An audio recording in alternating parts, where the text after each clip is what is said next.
Hey everybody, it's Flyin Ryan here with a review of the XK Air Dancer X350. Now this is a full 3D 6-channel and inverted flying, does motor reversing, it can fly upside down and do 3D tricks and all that. So pretty fancy, and this is a 350 size quad, so pretty big for a 3D quad. And it does have brushless motors, so it's nice and powerful. Like I said, it's pretty big, so it's pretty heavy. With the battery in, it weighs 710 grams, so it does require FAA registration if you are in the US. Let's see, let's get into the details. So kind of push this aside. Well, first, I think it just is a really cool looking model. I love the design. I think it just looks really sleek and kind of futuristic. Pretty neat looking model, and I'm a big fan of this XK brand. I think they're doing really nice things. It has this really cool hobby grade programmable computer radio. So nice sticks, and you can program your rates and expo and throttle curves and all that stuff. Up here, our aux2 switch is our dual rates. So up is your low rates and down is your high rates, and again, you can program those to your liking if you want. To get into program mode, you just press and hold the mode button. I don't have batteries in here, so I can't show you, but it's pretty straightforward. Just press and hold mode, and then it'll show you what thing you're programming, and you can just pick your different choices and click it to confirm and go into those menus. Let's see. The yaw changes with the rates. Again, you can set that if you want, but by default it is a changing yaw rate, and it's a good yaw rate. It's nice and sporty. You can do funnels and all that kind of stuff. You can recalibrate the accelerometer by holding the left stick down left and the right stick down right to recalibrate the accelerometer. This is the Futaba protocol, so if you had a Futaba radio that you prefer, you can use that with this. Let's see, aux1 here is our switch to change between 6-axis and 3-axis. So up is going to be 6G, they call it, where it has self-leveling and let off the sticks and it'll self-level and you can't manually roll it. And then if you drop it down to the 3-axis mode, now that's acro mode, so it'll hold its position until you tell it otherwise, and so now you can do manual stunts with it. And then up here, the F mod switch, if I can get that to focus in, this one is how you now turn on basically idle up mode, as a CP heli would call it. So now middle stick is basically no lift, and then the bottom half is going to give inverted lift, and the top half is your regular lift. So flying normal, you've got the top half of the stick, and then you've got your 3D, you flip it over halfway and punch down. Now when you're full down, you're giving it full throttle upside down. So the motor's reverse starts spinning the other way, and now you can fly upside down. So between a combination of 3G and idle up, that's how you're going to do all your manual sticks or tricks and TikToks and all that. I don't do that kind of flying though, so I'm purely in non-idle up 6G. I'm just going to be flying it like a normal sport quad, no flips or anything like that. I'm not a 3D pilot, so I can't show off that kind of stuff. I have heard talk about it though not being the best for aggressive 3D. This frame is kind of a plastic, and it's like a hard plastic. And so I've noticed it even just in doing hard throttle punches or trying to do fast flight, it gets like a vibration to it. I think just how powerful the motors are and how big the props are, this plastic starts to kind of rattle or something, and maybe possibly even break if you were like slamming it back and forth real hard. So like I did a full throttle punch and it just made this awful noise. It just sounded really rattly and stuff. So I wouldn't get too aggressive with it, especially flying 3D, but even just doing speed runs and stuff, you kind of have to work your way up, and even then at full throttle it starts getting a little iffy. Okay, let's see. We'll look at the extras. It does have, I'm not sure what this piece is, some sort of spare part.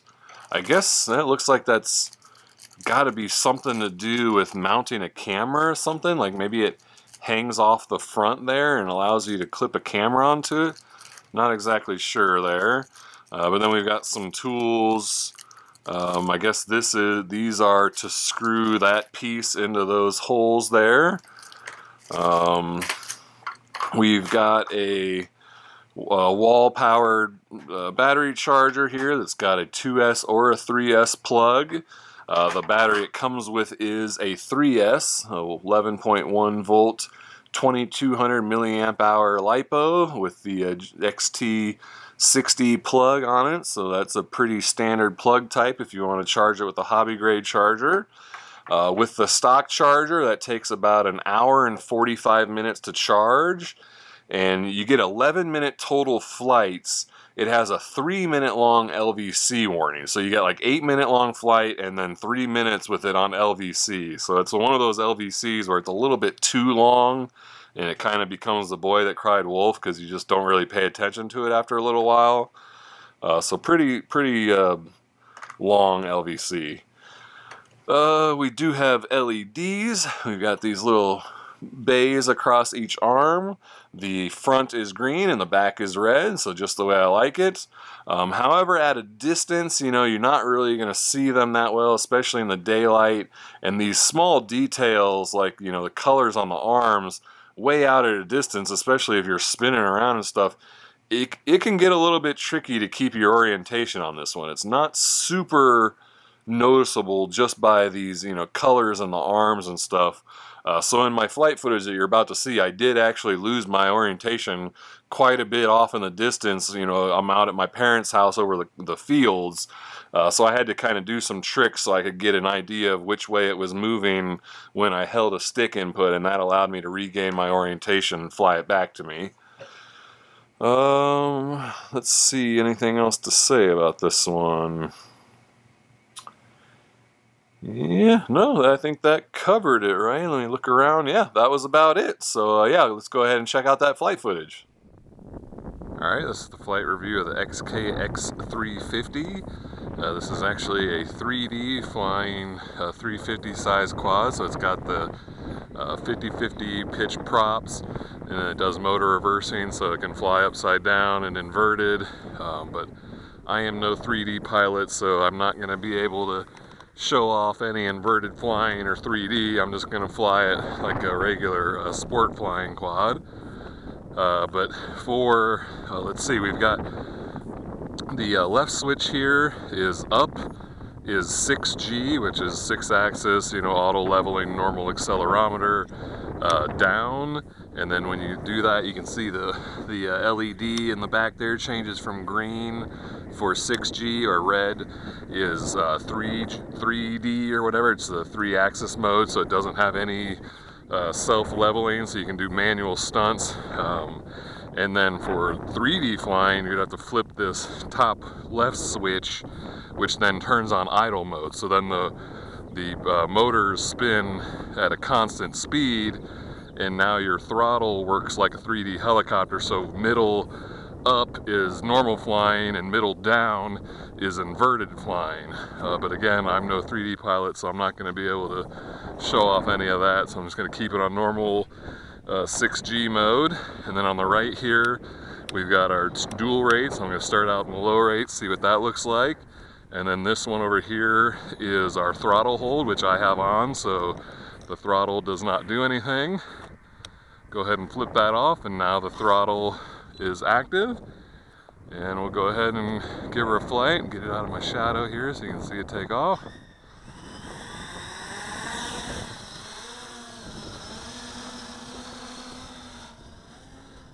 And like I said, it is, you know, 3D flying. It's got those 50-50 pitch props.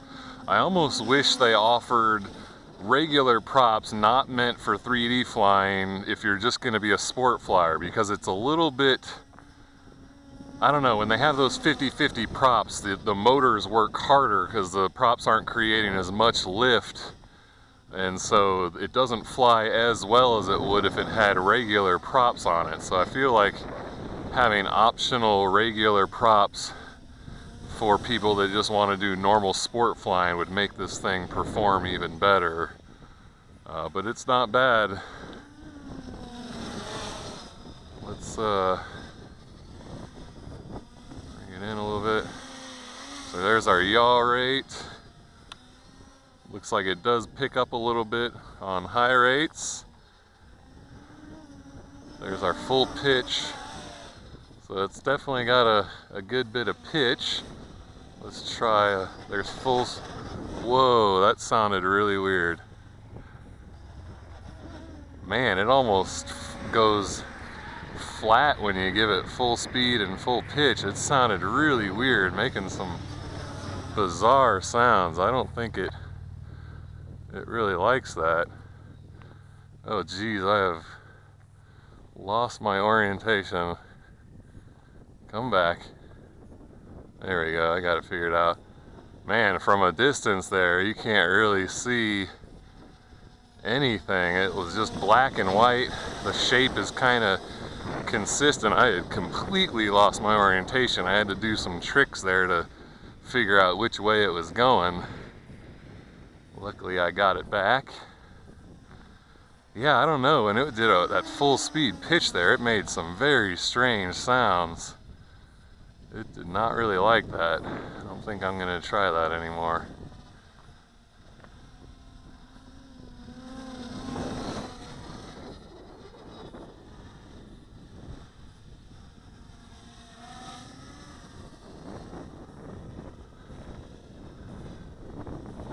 Yeah, I've heard some people talking about the plastic seems, I don't know, it seems to kind of bend and stuff with the high-speed prop. So I think maybe that's what I was hearing, is the plastic kind of doing some weird stuff.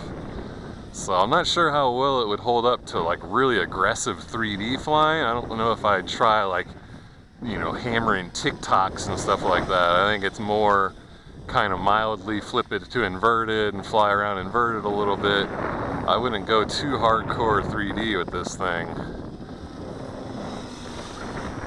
But flying it the way I am is working out pretty well. I've got a bit of a breeze, maybe 10 to 15 mile an hour, and it's handling that no problem. Orientation definitely isn't great. I think maybe different colored props would probably help. But from a distance, you know, the top is just all white and the bottom's all black, and I can't really tell a huge difference in the shape of the body.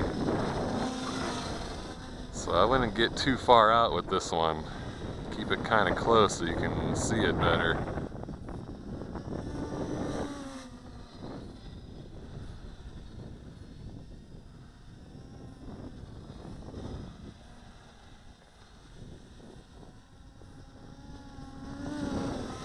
It looks good though. I think it is a really pretty nice design. Do some funnels. Wind's kind of pushing it away from me.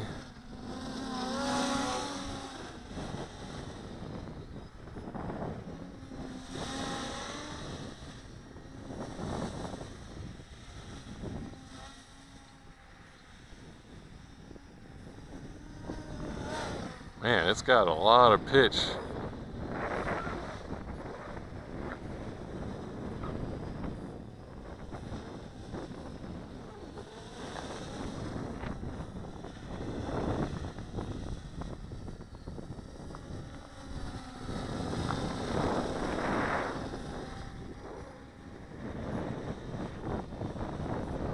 Flies nice and stable, nice and smooth. Doesn't feel too twitchy. The accelerometer feels nice and kind of calm. Doesn't level out too fast or aggressively.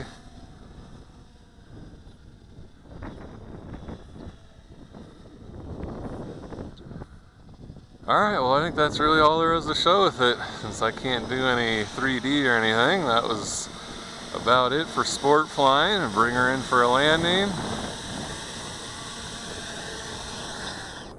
There we go. Wow, the motor stopped real quick when you hit the bottom of the throttle. Alright, now I got throttle cut on, so Throttle's not armed, won't hurt me. And there we go, that's the X350. It's a 3D flying, inverted flying quad, but just a sport flyer for me, but I think it looks really cool. A little bit hard to keep your orientation from a distance. It's kind of, you know, all black on the bottom, all white on the top. I mean, you got these little bit of red there in the front, and there's green LEDs on the front and red on the back, but I'm not seeing those at all in the daylight. So a little hard on the orientation, so you want to keep this one a little bit close to yourself. But you know, when you're sport flying and 3D flying, you know, you're not really flying long range anyway, so it shouldn't be too much of an issue. Anyway, there we go. That's the review and flight of the X350. Check the video description for price and purchase link. Thank you for watching, and I'll see you next time.